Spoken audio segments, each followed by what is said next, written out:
langsung ya oleh Ketua Yayasan ya, Haji Muhammad Muhan, yaitu Bapak Ustadz Haji Burhansa MPD. Nanti tolong dengarkan ya, disimak apa yang beliau sampaikan, insya Allah jadi bekal bagi kita dalam menjalani kehidupan kita. Baik, langsung saja kami persilakan dengan hormat kepada Bapak Ustadz Haji Burhansa MPD. Bismillahirrahmanirrahim. Assalamualaikum warahmatullahi wabarakatuh. Alhamdulillahilladzi ba'atsa fil ummiyina rasulan minhum yatlu 'alaihim ayatihi wa yuzakkihim wa yu'allimuhumul kitaba wal hikmah wa in kanu min qablu lafi dhalalin mubin. Allahumma shalli 'ala sayyidina maulana Muhammad wa ala alihi wa ashabihi ajma'in. Yang saya hormati para SMA IT Haruniah, Bapak Tajuddin SPDI dan pengelola kegiatan ini Bapak Saiful Yasin SPDI, dan yang saya hormati juga seluruh dewan guru yang ikut dalam kegiatan mabit ini. Yang saya cintai, yang saya hormati, ada jemaah juga nih, Pak Jumri, ada Kak Mon, Cik Juana, juga Alhamdulillah masih ikut bersama kita. Dan yang saya banggakan, saya cintai anak-anakku, siswa-siswi SMA Islam Haruniah. Alhamdulillah, sebuah hari tanggal 28 Januari 2024, kemudian bersamaan dengan 16 Rajab 1444 Hijriah. Alhamdulillah kita hadir di sini untuk mabit. Terima kasih pada Bapak Kepala Sekolah yang telah mengamanahkan kami untuk menyampaikan tausiah. Tausiah terserah Anda, mungkin kita batasi. Yang pertama, kami akan sampaikan pada anak-anakku sekalian tentang adab-adab dalam agama Islam, adab-adab yang diajarkan oleh Allah pada hambanya melalui Al-Quran, surahnya surah Al-Hujurat ya. Nanti ada beberapa ayat yang membimbing kita untuk punya adab. Yang pertama, yaitu ayat pertama, adab kepada Allah dan Rasul. A'udzubillahi minasyaitonir rajim. Bismillahirrahmanirrahim. Ya ayyuhalladzina amanu la tuqaddimu baina yadayillahi wa rasulihi wattaqullaha innallaha samii'un 'aliim. Yang pertama, Allah memanggil kita dengan panggilan kesayangan. Allah memanggil hambanya dengan panggilan orang-orang yang beriman, bukan manusia. Tapi yang harus punya adab ini adalah orang yang beriman, pada Allah dan beriman kepada Rasul. Yang di luar itu, kalau dia melakukan kegiatan yang tak punya adab, berarti dia belum mengenal Al-Quran, firman Allah dan hadis Rasul. Ya ayyuhalladzina amanu la tuqaddimu baina yadillah. Kata Allah, janganlah kamu mendahulukan diri kamu ya, baina yadillah. Jangan kamu mendahulukan diri kamu daripada Allah dan Rasulnya. Baina yadillah wa rasulih ya kan? Kemudian kata Allah, wattaqullah, takutlah kepada Allah, innallaha samii'un 'aliim. Sesungguhnya Allah Maha mendengar dan Maha mengetahui. Ini adab yang pertama Allah ajarkan kepada kita, agar kita itu mendahulukan Allah. Dalam hal apa? Mendahulukan Allah dan Rasulnya dalam segala hal. Misalnya dalam hal belajar agama Islam, dalam hal belajar ilmu pengetahuan, Itu kata Imam Syafi'i, ya, kullul ulum, setiap ilmu itu kata Imam Syafi'i. Ini saya kutip dalam kitab Tafsir Al-Azhar yang ditulis oleh Profesor Dr. Buya Hamka dalam menjelaskan tafsir surah Al-Hujurat ayat 1 ini. Buya Hamka merujuk pendapat Ibnu Katsir, tafsir Ibnu Katsir dan hadis pendapat Imam Syafi'i. Ya, saya ambil Imam Syafi'i saja. Kata Imam Syafi'i, kullul ulum, semua ilmu itu kata Imam Syafi'i, ya, siwal Quran, yang selain daripada Al-Quran, mustaqilatun, menghabiskan waktu. Nah, itu. Jadi prioritas kalau kita mulai mendidik ini, menuntut ilmu ini, ilmu Al-Quran dulu. Nah, alhamdulillah anak-anakku di SMA dunia ini ada nih Al-Quran dimasukkan dalam kurikulum, ya. Yang hafal Quran pun ada juga di SMA dunia ini. Nah, ini ada taklim Quran, ada penerapan Al-Quran. Nah, itu mengimbangi, karena yang kita buka lembaga pendidikan ini harus mematuhi kurikulum pemerintah pula. Gak ada ilmu Al-Quran itu masuk dalam kurikulum SMA umum, SMP umum, SD itu tak ada masuk dalam kurikulum apapun yang dimuat oleh pemerintah. Kurikulum Merdeka Belajar, kurikulum 2023, semua kurikulum itu tidak ada membuat harus belajar Al-Quran, tapi yang ada PAI, yaitu pendidikan agama Islam. Fokusnya bukan Al-Quran, ada fokusnya kepada fikih, ada fokusnya kepada sejarah, budaya Islam misalnya, ada fokusnya kepada yang agaknya yang diperlukan oleh negara. Nah, dimuatkanlah dalam pelajaran agama itu. Syukur-syukur ada pelajaran tentang bermunakahat. Nah, syukur-syukur itu paraid, tapi udah di madrasah aliyah baru ada yang begitu. Kalau di SMA ini tak ada yang ada paraid. Nah, alhamdulillah. Nah, syukur-syukur masih ada bagian-bagian fikih yang diajarkan, tapi 1 minggu 2 jam, 2 jam Pak. 1 minggu 3 jam, ya. Nah, kesempatan anak-anak untuk menghafal ilmu itu dari bebani lagi dengan amanah ilmu-ilmu yang lain, jadi kadang-kadang terabaikanlah Al-Quran. Nah, alhamdulillah di sini Al-Quran diajarkan, kemudian dipraktekkan. Buat malam hari ini dipraktekkan dan pelajaran Al-Quran ada 12 jam 1 minggu. Alhamdulillah. Takbir, Allahu Akbar. Apa kata Imam Syafi'i tadi itu? Ya. Setiap ilmu pengetahuan selain Al-Quran mustaqilatun. Apa kata dia? Buang-buang waktu. Saya mikir benar-benar enggak nih. Saya cari lagi. Hadis mengatakan apa? Khairukum man ta'allama Al-Quran wa 'allamahu. Saya hubungkan itu apa hubungannya? Rupanya ada hubungannya dengan pahala belajar Al-Quran itu. Ya kan?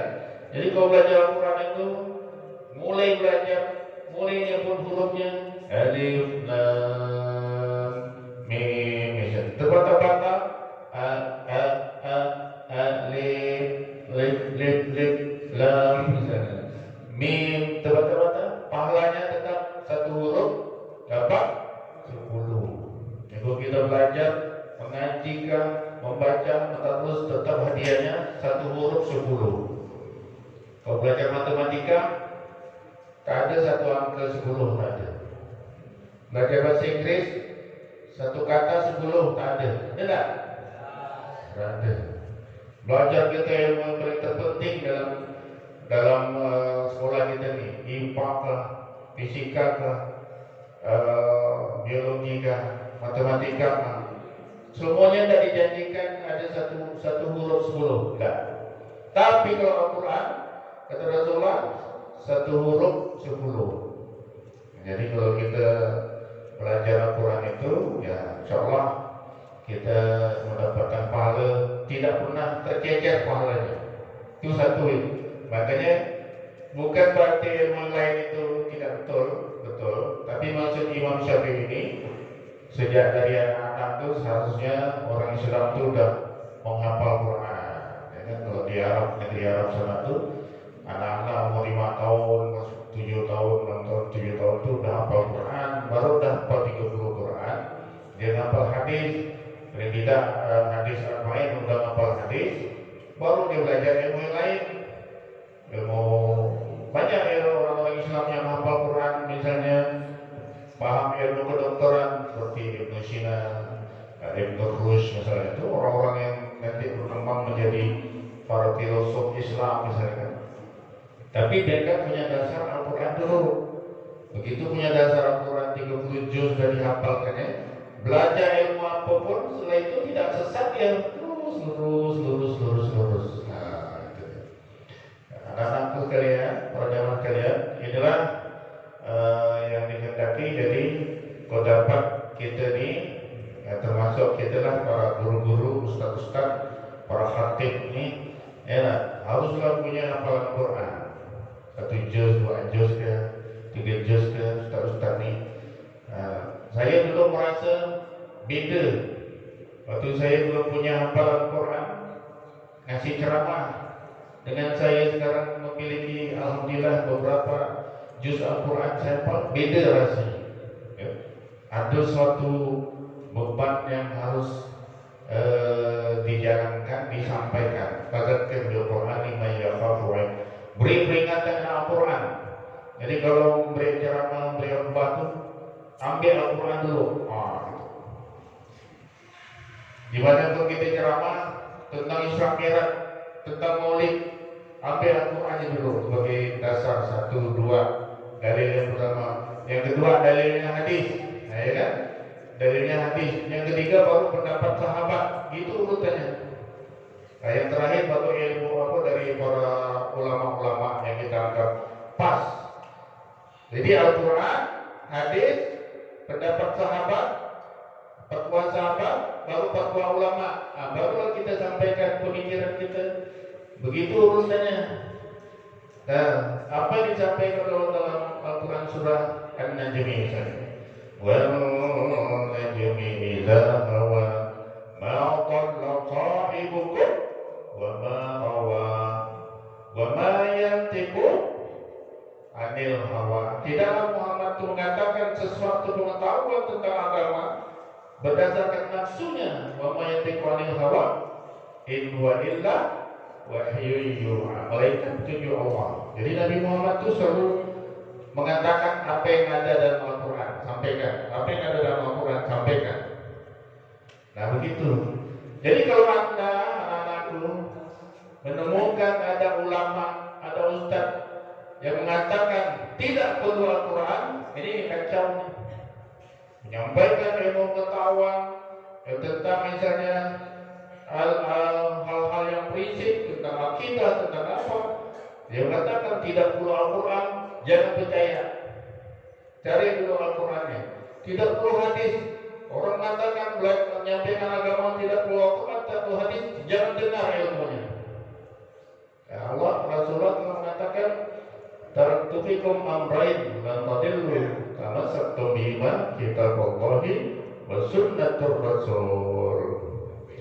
Aku tinggalkan pada kalian, kata Rasulullah, 2 urusan, 2 warisan. Dan tadillu tamassaktum bihima, kalian tidak akan tersesat selamanya apabila berpegang teguh pada keduanya, yaitu Al-Quran dan Al-Hadis.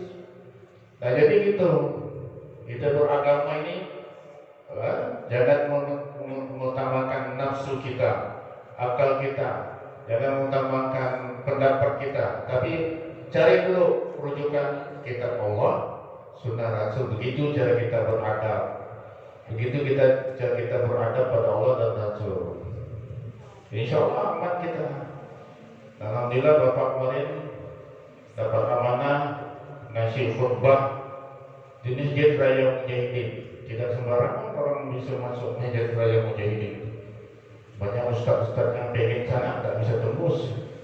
Ya kan yang punya kemampuan lebih hebat dari Pak Burhan banyak gitu. Pak Burhan dia pula ilmunya bukan dari pesantren, bahasa Arab pun tak bisa, tapi dipercaya oleh Allah melalui hambanya bisa masuk ceramah di mujahidin. Bagaimana supaya bisa diterima oleh umat levelnya selevel masjid mujahidin? Nah, kita pegang Al-Quran dan hadis yang kita sampaikan, Al-Quran yang kita sampaikan hadis, siapa yang berani menentang? Tidak ada yang berani menentang. Bapak, yang saya sampaikan kemarin itu hari ini terculah. Apa itu? Ya, kita beradab, termasuk menyinggung masalah kampanye. Meskipun tidak ada yang komplain, semua buat ketenangan. Ada beberapa orang yang siap, tim saya siapkan untuk mengamati materi saya. Bagaimana rasanya kau menerima materi saya ini, di anak saya ini? Allah kata, terasa terentak. Bagaimana? Nah, ini dia materi. Itu ada pada Allah, pada Rasul. Saya ayat 1 ayat 2 dan saya sampaikan. Bolehlah ayat 2. Ya alladzina amanu la tarfa'u aswatakum, wahai orang beriman. Yang kedua niatkan kepada Rasul. La tarfa'u aswatakum, janganlah engkau meninggikan suara kamu. La tarfa'u aswatakum fawqa sautin nabi, di tempat lebih tinggi daripada suara Nabi. Wala tajharu bil qawli kajahri ba'dikum li ba'din.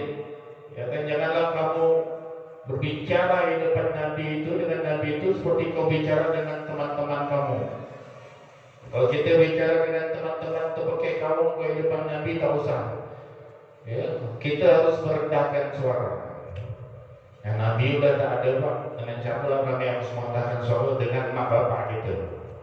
Jangan kita pakai kaum depan mak bapak kita. Ya kan? Wala taqul lahu ba'ufin wala tanharhuma wa qul lahuma qawlan karima. Wala tanharhuma, jangan kau bentak mak bapak kamu tu. Habis mak bapak kita, jangan kita tinggikan suara kita dengan guru-guru kita. Nah, guru-guru ni jangan tinggi suaranya. Manggil Pak Saiful, manggil Pak Subari, walaupun badannya kecil. Pak Subari, sinilah. Tak boleh. Rendahkan. Pak Subari, sinilah. Pak Subari, izin. Pak Tajudin, ya. Pak Saiful, Pak Munzirin ni badannya kecil, ramah. Lalu kita buat macam kawan, tak boleh. Colet-colet, tak boleh. Adabnya dengan guru tak boleh gitu. Seramah apapun guru, ya kan, sekecil apapun badannya, jangan tinggikan suara ayat depannya. Karena perintah Allah memang kepada Nabi-nya sudah tidak ada, maka al-ulama warasatul anbiya. Ulama secara garis besar yang banyak ilmunya maupun yang sedikit ilmunya harus kita hormati. Walaupun sedikit ilmunya, dia guru kita, jangan kita tinggikan suara di depan dia. Nah, kata Allah ayat ketiganya, innal ladzina yaghudduna aswatahum 'inda rasulillah ulaika alladzina imtahana Allahu qulubahum littaqwa. Sesungguhnya orang-orang yang merendahkan suaranya, ya, di samping Nabi, sisi Nabi, mereka itu telah ditanamkan takwa.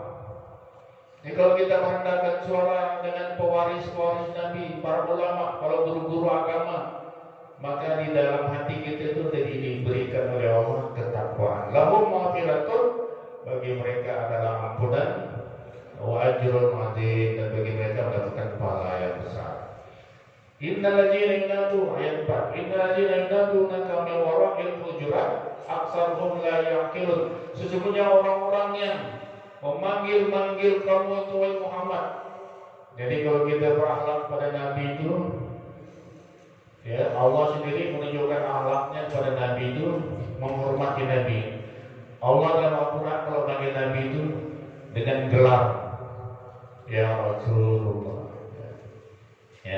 ya Nabiullah, ya. Tak ada Allah manggil, hai Muhammad, ya Muhammad. Tak mau Allah dalam Al-Quran manggil Nabi, ya Muhammad, tapi ya Rasulullah, ya Nabiullah. Cari ada Al-Quran. Apalagi umatnya waktu itu manggil ya Muhammad, ya Muhammad. Nah, terus.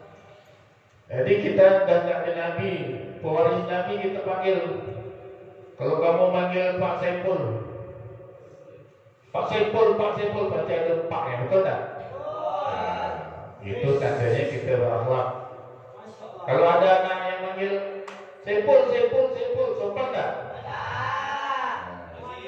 Oh, tidak. Nah, panggillah guru kita dengan panggilan Bapak. Pak pun terlalu singkat. Pak, bu. Nah, menyingkat ibu. Kalau bapak. Kalau pak. Ibu bapak. Pak. Ini pak apa nih? Yang berikutnya, jadi orang yang memanggil engkau wahai Rasul, ya kan? Dengan suara yang nyaring, tak pakai adab tuh, ya, la yaqilun ketahuan. Orang yang tak wakal, orang tak wakal. Innal ladzina yunadunaka min wara'il hujurati aksaruhum la yaqilun. Bagi mereka itu tidak punya akal. Allah beri lagu orang bodoh. Yang orang tak wakal itu orang bodoh. Orang pakai kaum depan guru, orang pakai kaum depan ustaz, depan ulama itu orang bodoh, kata Allah. Mau digelar oleh Allah orang bodoh. Kalian punya akhlak pada gurunya, jangan terpakai kaum depan guru-gurunya. Baik. Ini dia terkait dengan pemilu. Ya ayyuhalladzina amanu, ayat 5. Ayat 6. Ayat 5-nya saya lewati ya. Ya ayyuhalladzina amanu in ja'akum fasiqun binaba'in fatabayyanu. Wahai orang-orang beriman, apabila masuk berita kepada kamu, fatabayyanu, teliti dulu, ya kan? Sekarang HP kita ni, kita jadi rajanya terhadap HP kita. Begitu masuk WA, begitu masuk YouTube, apa yang harus kita lakukan? Kata Allah, tabayyun, periksa lo. Ini kan bagus Pak, tentang apa? Misalnya tentang agama, artikel agama. Ada ayat Qurannya Pak, ada hadisnya Pak, tabayyun dulu, teliti dulu ayatnya. Misalnya dia menulis itu, misalnya surah Al-Baqarah ayat 2. Walaupun di situ tulisannya ayat Quran, teliti bagaimana cara telitinya. Baca lo ayat ini yang ditulis ini, baca lo, buka Al-Quran kita. Tabayyun. Oh, sama. Teruskan, buka hadisnya, cari dalam kitab kita, sama kan? Teruskan. Jangan sampai kita meneruskan ayat yang salah. Jangan sampai kita meneruskan hadis yang salah. Apalagi kalau hadis palsu dalam artikel itu. Kemudian jangan sampai kita, kata Allah, ini lain lagi. Jangan sampai kita jatuhkan musibah. Antusibu qauman bijahalatin fatusbihu ala ma fa'altum nadimin. Jangan sampai akibat kebodohan kita teruskan berita-berita yang kurang bagus. Kita teruskan berita-berita yang kurang sahih. Banyak yang dapat musibah. Apa musibahnya? Banyak orang ikut kita meneruskan hadis palsu. Ya? Banyak orang ikut kita meneruskan ayat Quran yang salah baris. Banyak orang ikut kita meneruskan Al-Quran yang kurang kata-katanya. Makanya kita meneruskan itu tabayyun dulu, tabayyun. Begitu juga kalau kita mau meneruskan misalnya tentang ceramah agama di YouTube, kita dengarkan. Kalau betul Quran dibacanya, hadis dibacanya, kita teruskan. Nah, terkait dengan berita-berita yang masuk kepada kita saat ini tentang kampanye ini, cara nomor 1 diberitakan begini kekurangannya. Cara nomor 2 begini kekurangannya. Cara nomor 3 begini. Jangan mudah kita teruskan.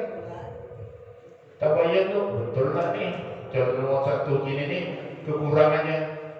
Kalau saya lihat kemarin calon yang lain kena Allah berjoget. Saya lihat masuk ke TikTok sama saya nih, medsos yang saya punya nih, apa? Semua calon presiden berjoget. Kalau nanti katakan calon pertama, calon kedua, calon ketiga, ya katakan berjoget, pandai berjoget, dia hancur negara misalnya. Pokoknya semua calon berjoget. Nah ini tabayun. Kita tidak mudah. Ketika ada orang menjalankan calon nomor sekian, terpeso, tabayun, peso. Jangan kita langsung ikut-ikutan. Nanti malu sama kita. Oh, rupanya sama. Sama enggak? Kau jalankan sama. Tabayun. Tahan dulu. Sekarang ini menurut Menteri Kominfo, ya kan? Saya rujuk melalui berita antara. Ada 50 berita hoax, ada 175 berita yang diklarifikasi. Yang 50 berita hoax di take down, diambil, diberhentikan, diberangus dari web. Yang berita klarifikasi 175 ditahan, dijelaskan, minta penjelasan dari pemilik berita. Menurut KPUD, menurut Panwaslu, TPD kabar memberitakan ada ratusan berita hoax beredar di Kalimantan Barat. Ratusan berita hoax tentang kampanye beredar di Kalimantan Barat. Nah, maka orang beriman tabayun berita ini. Kalau ada berita buruk tentang Pak Guru, ya, Pak Guru gini. Oh, itu belum apa begitu. Langsung dibujukkan. Jangan. Tabayun, cek dulu berita. Ya, tabayun. Baik, saya lanjutkan. Adab yang keempatnya. Innamal mu'minuna ikhwatun wa aslihu baina akhawaykum. Sesungguhnya orang beriman itu bersaudara, damaikanlah kalau ada yang berselisih. Nah, jadi kalau kita tengok ada kawan kita bertengkar, jadi kita api-api untuk kelahi, tapi kita damaikan. Baik, yang berikutnya ayat 11. Ya ayyuhalladzina amanu la yaskhar qawmun min qawmin asa yakuna khairan minhum wa la nisa'un min nisa'in asa yakunna khairan minhunna wa la talmizu anfusakum wa la tanabazu bil alqab bi'sa ismul fusuq ba'da iman wa man lam yatub fa ulaika humudz zalimun. Saya bacakan terjemahannya sebagai besar. Wahai orang-orang beriman, janganlah kamu laki-laki, kelompok laki-laki, jamaah laki-laki yang satu mengeluk kelompok atau komunitas jamaah laki-laki yang lain. Boleh jadi orang yang olok-olok itu lebih baik daripada kamu yang olok-olok. Wahai kaum perempuan orang beriman, janganlah kelompok perempuan satu mengolok-olok kelompok perempuan lain. Ini satu ayat ada 3 larangan. Satu ayat ada 3 larangan. Larangan pertama mengolok-olok. Kalau satu kelompok mulai mengolok-olok, pasti kelompok yang lainnya membalas. Betul tak? Dulu ada istilah 2019, ada istilah kompret sama apa itu? Kompret dengan itu akibat yang satu olok, yang satu mengeluarkan kalimat. Nah, apa kata Allah? Wala talmizu anfusakum. Akibat dari mengolok-olok itu, maka kamu akan menghina diri kamu sendiri. Wala talmizu anfusakum. Makanya jangan kamu hina diri kamu sendiri. Baik secara khusus menghina fisik kita, baik pun dari akibat olok-olok. Wala talmizu anfusakum wala tanabazu bil alqab. Janganlah kamu memanggil dengan panggilan yang buruk seperti zaman 2019 tuh, cebong dengan kampret, cebong. Nah, ini sudah bahaya. Kalau orang beriman ikut memanggil dengan panggilan itu, maka orang beriman yang telah memanggil dengan gelar yang buruk itu adalah orang beriman pemanggilan yang paling jelek, kata Allah. Jadi kalau dengan beriman itu tidak usah dalam-dalam. Ayat terakhir yang kita kupas ayat 12. Ya ayyuhalladzina amanu tajtanibu katsiran minadh dhanni. Hai orang beriman, janganlah kamu banyak buruk sangka. Inna ba'dadh dhanni ismun, karena buruk sangka itu dosa. Wala tajassasu, jangan kamu cari salah orang lain. Wala yaghtab ba'dukum ba'da, janganlah kamu menggunjing, menceritakan aib orang lain antara bagian satu dengan bagian yang lain. Ini sama, anak-anakku sama. 3 larangan berada dalam satu ayat. Apa ya? Rupanya kalau kita kerjakan yang pertama, pasti mau kerjakan yang kedua, larangan kedua. Kalau sudah dapat larangan kedua, pasti kerjakan larangan ketiga. Yang pertama, suzan, buruk sangka pada orang. Kalau ini dilakukan, maka akan didapatinya kesalahan orang itu. Kalau saya dapat kesalahan orang itu, maka dia akan ceritakan pada orang lain. Tapi kalau kita tidak buruk sangka, misalnya saya tidak buruk sangka, kalau saya buruk sangka pada Pak Saiful nih, gini, buruk sangka, saya teliti, ternyata dapat salahnya. Saya diam nih, saya dapat salah Pak Saiful nih, enggak mau saya diam nih. Cerita kan Pak Tajudin, Pak Saiful kan anak buah, dia gini. Jadi 3 larangan dalam satu ayat. Kalau kita kerjakan buruk sangka, maka kita cari salah orang lain. Kalau sudah kita ketemukan salah orang lain, maka kita akan ceritakan. Nah, bagusnya kita jangan buruk sangka. Nah, jangan buruk sangka dulu, dilarang buruk sangka. Ya baiklah, dengan calon-calon pemimpin nanti, baik di tingkat presiden, wakil presiden, tingkat DPR RI, DPRD provinsi, DPRD kota kabupaten, jangan kita buruk sangka pada mereka. Ya. Kemudian jangan kita cari salah-salah apa salah mereka. Ya. Jangan kita ceritakan aib mereka gitu. Ya. Karena kalau mereka sudah bersalah, tentunya sudah dikurung di penjara. Nah, itu saja. Kalau ada yang isukan Syano gini, ngapa tidak ditangkap? Oh, kalau ternyata memang betul ada salahnya, tapi belum ditangkap, nanti kita serahkan saja pengadilan Allah. Pengadilan Allah yang akan mengadili mereka. Ya, Allah Maha tahu siapa yang paling bersalah. Jangan kita udah sekian lama pemilu ini berlangsung, misalnya ada isu buruk sangka pada calon misalnya itu terus diungkap-ungkapkan dan kalah terus. Kena isu itu kalah terus. Tapi dana nggak pernah dia ditangkap karena kasus itu, tapi dirusak-rusakkan kasus itu. Nah, kalau ini terjadi, kita ikut-ikut di dalamnya, nah kita akan dipertanyakan nanti di yaumil kiamat. Kenapa kita ikut-ikutan begitu, ikut-ikutan buruk sangka? Nah, jadi kita ini janganlah banyak buruk sangka, jangan cari salah-salah orang lain, jangan kita gunjing-gunjingkan. Banyaklah baca banyak baca hadis sambil itu minta pada Allah pemimpin yang terbaik, dan kita serahkan pada Allah. Karena pada hakikatnya anakku, siapapun pemimpin ke depan ini sudah ada ditulis dalam apa? Di Lauhil Mahfuz, si bulan jadi presiden, si bulan jadi sudah ada dah. Sudah ada dalam Lauhil Mahfuz. Nah, kita banyak-banyak berdoa, kemudian meminta pada Allah. Siapa yang kita minta? Cari pemimpin orang yang bertakwa.